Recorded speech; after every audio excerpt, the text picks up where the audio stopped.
O ministro Sérgio Moro deu uma entrevista bastante complexa e completa também para o jornalista Paulo Alceu, do Grupo RIC. Vamos ver então a entrevista completa. Ministro, em algum momento, de repente, o senhor sentiu vontade de ser juiz novamente? Não, veja, eu aceitei um compromisso, um desafio, eu sabia que o trabalho não ia ser fácil, ia ser difícil, mas eu estava como juiz da Operação Lava Jato há praticamente 5 anos. Mesmo antes tive casos envolvendo crime organizado, quadrilhas, tráfico de drogas, PCC, Comando Vermelho, fui juiz corregedor de presídio federal. Então os desafios sempre foram difíceis. Nós sabemos que nada é tudo linear, então qualquer trabalho vai ter avanços, vai ter algumas pontuais dificuldades. O que nos move é essa vontade de mudança. Então não é a ideia de voltar atrás. No fundo, é uma continuidade de um trabalho de uma maneira um pouco diferente. Hoje, ouvindo o senhor durante a palestra do Momento Brasil, ali no Tribunal de Justiça, eu percebi que quando o senhor descrevia várias políticas que estão sendo colocadas na sua gestão, o senhor lembrava que foram 15 anos de total omissão e, ao mesmo tempo, um certo descompromisso com o Brasil. O senhor está puxando a orelha do PT? Não, eu faço uma referência geral, é uma constatação. As organizações criminosas se fortaleceram nesse período, o crime violento cresceu, mesmo durante os períodos de prosperidade econômica, a ilustrar que desenvolvimento não é suficiente por si só para reduzir a violência. E nós tivemos o problema da corrupção. Eu não gosto de referir a partido, ou grupo X ou grupo Y. É uma constatação de fato. É inegável que nos últimos 15 anos o que houve foi um crescimento da criminalidade. Diante desse diagnóstico, o que é importante? Que nós mudemos a política de segurança pública e essa mudança, a meu ver, tem resultado em bons números, muito ainda a fazer, mas tem havido, por exemplo, uma redução até de 20%, menos 6 mil mortes no ano em assassinatos no Brasil, o que é significativo. O índice de criminalidade baixou, né? Baixou. Comparativamente com o mesmo período do ano passado, nós temos uma queda dos principais indicadores.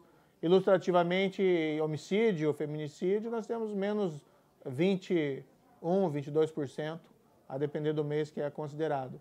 Então veja que é um número importante quando nós tivemos uma queda desse nível. Está certo que é o trabalho dos governos estaduais, do governo municipal na área de segurança pública, mas também do governo federal. Principalmente, além das políticas públicas específicas, isolamento de lideranças criminosas, por exemplo, a mudança de discurso, valorização do policial, a compreensão de que o criminoso é alguém que tem que ser responsabilizado pelo devido processo, mas é alguém que não pode escapar da sua responsabilidade individual. Ou seja, nós temos que melhorar a vida das pessoas. Isso passa por mais justiça e por mais segurança. Ministro, desfaz esse meu sentimento. Eu estou com o sentimento que estão querendo desconstruir a Lava Jato, tanto no Congresso como no STF. Algumas medidas que estão sendo tomadas, inclusive aquela do abuso de autoridade, eu acho que o abuso de autoridade aconteceu dentro do próprio Congresso. Estão tentando desconstruir a Lava Jato? Ninguém muda a realidade que nós tínhamos um passado no qual a regra era a impunidade da grande corrupção. E esse quadro mudou. Não que nós tenhamos agora uma situação ideal, mas nós não podemos falar mais de que quem comete crime de corrupção nunca é punido no Brasil. Em parte, é por conta do trabalho que foi feito na Lava Jato. Então, esse mérito ninguém tira da Lava Jato. É natural que em qualquer operação que se prolongue, hajam críticas pontuais, né? Haja, eventualmente, dificuldades para se avançar mais, mas, na minha opinião, as pessoas sabem discernir o que é certo e o que é errado. E a Operação Lava Jato é o certo. Ministro, fronteiras brasileiras, hoje o senhor colocou isso, deixou bem claro que é muito grande e é muito difícil resolver. Mas qual é o foco que o senhor está dando nisso? Nós temos operações em andamento importantes na fronteira do Paraná, Mato Grosso do Sul. Queremos expandir para as outras fronteiras, que basicamente significa uma atuação permanente das forças policiais para combater o contrabando, seja de armas, de drogas ou contrabando de outra natureza, coisa que no passado nós tínhamos normalmente operações esporádicas. Então ia-se lá em determinado período do ano, se faziam operações relevantes, Mas o contrabandista, o que ele fazia? Ele sabia que aquela operação durava um mês, durava 2 semanas, ele parava de atuar naquela época e quando saíam as forças públicas, ele voltava. Agora nós temos operações permanentes relevantes que estão refletindo em um grande número de apreensões de drogas, armas e até inibindo a vinda desse material aqui para o Brasil. O desafio é grande, nós temos um problema também, evidentemente, de orçamento, uma crise fiscal, nós estamos querendo expandir e, principalmente, queremos trabalhar mais com a questão da inteligência. Para isso, nós temos nosso projeto, né, piloto em Foz do Iguaçu, que vai ser um centro integrado de inteligência e operações, com vários representantes de várias agências encarregadas da aplicação da lei. A meu ver, isso vai dar um salto de qualidade nos trabalhos de prevenção a contrabando na fronteira. Em Frente Brasil, caminha paralelo a isso? Em Frente Brasil é um programa específico destinado a reduzir a criminalidade violenta. O que acontecia no passado? A União ficava distante do crime violento. Ah, não, esse é um problema dos estados, da Polícia Militar, da Polícia Estadual, a União não tem nada a ver com isso. Ao contrário, o país é um só, todos nós temos as responsabilidades. E as forças policiais são mais eficientes quando elas atuam integradas.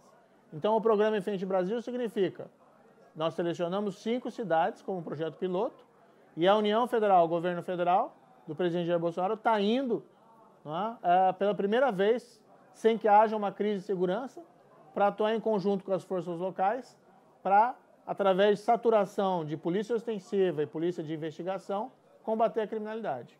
Dá para acabar com a corrupção? A corrupção sempre vai existir, existe em qualquer lugar do mundo, como um crime isolado no tempo e espaço.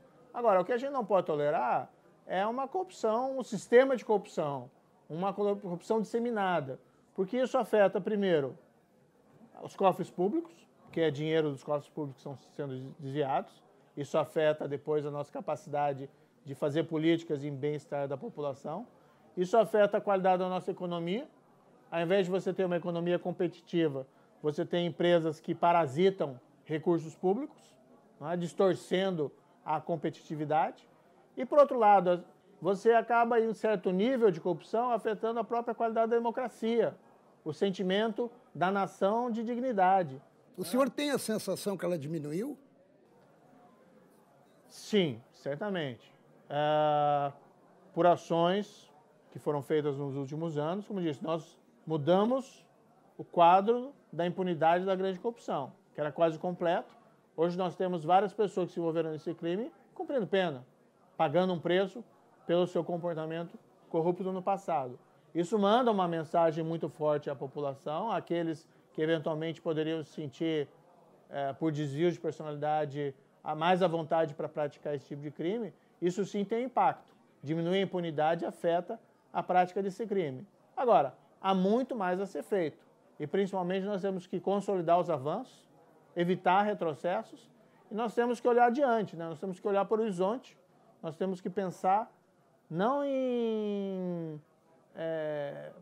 permanecer a situação como está, mas sim avançar. Isso é fundamentalmente importante. E o pacote anticrime, o senhor está apostando nele ou, de repente, no Congresso ele vai ser esfacelado? Nossa arma com o Congresso é o diálogo. Então, nós buscamos convencer os parlamentares, com muito diálogo e respeito, do acerto das nossas proposições. Isso faz parte da democracia. Agora, tudo é uma construção coletiva. O governo não pode impor uma solução. O governo tem que convencer o Congresso. E nós temos trabalhado para isso. Na quinta-feira, nós vamos ter o lançamento da campanha publicitária do pacote anticrime. Na minha avaliação, é uma aspiração da sociedade. As pessoas querem, né, medidas que sejam efetivas contra a corrupção, crime organizado e crime violento. E eu acredito que o Congresso vai ter essa sensibilidade. Pode ser que não seja aprovado de todo, pode ser que parte seja ajeitado, pode ser que algumas das propostas sejam alteradas. Faz parte do jogo democrático. Porque a legislação acaba atrapalhando até esse trabalho, né? Tem muito que pode ser feito independentemente da legislação, que é o que nós temos trabalhado desde o início do ano.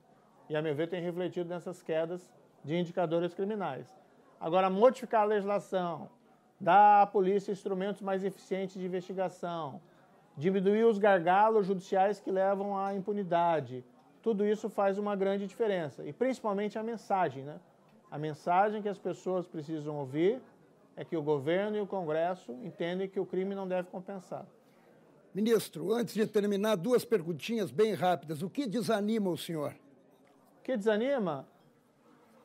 Olha, o trabalho na vida pública é sempre um trabalho que encontra muitas vezes óbices, dificuldades. Não acho que existe algo que desanima propriamente dito, né? Nós temos que entender essas dificuldades e temos que agir para superá-las. E, de repente, uma sintonia com urna eletrônica pode acontecer? Não, de forma nenhuma. Isso eu já falei 1 milhão de vezes. Até falo brincando que vão falar no futuro que eu ia concorrer, mas desisti da minha candidatura. Na verdade, não tem candidatura nenhuma, não tem essa pretensão. A pretensão é fazer um bom trabalho como ministro da Justiça e Segurança Pública com esse objetivo, consolidar os avanços contra a corrupção, avançar contra o crime organizado, contra a criminalidade violenta e ter a satisfação no final desse mandato do presidente Jair Bolsonaro de olhar para trás, olha, foi um trabalho bem feito. E daí partir para novos desafios, preferivelmente longas férias em algum lugar.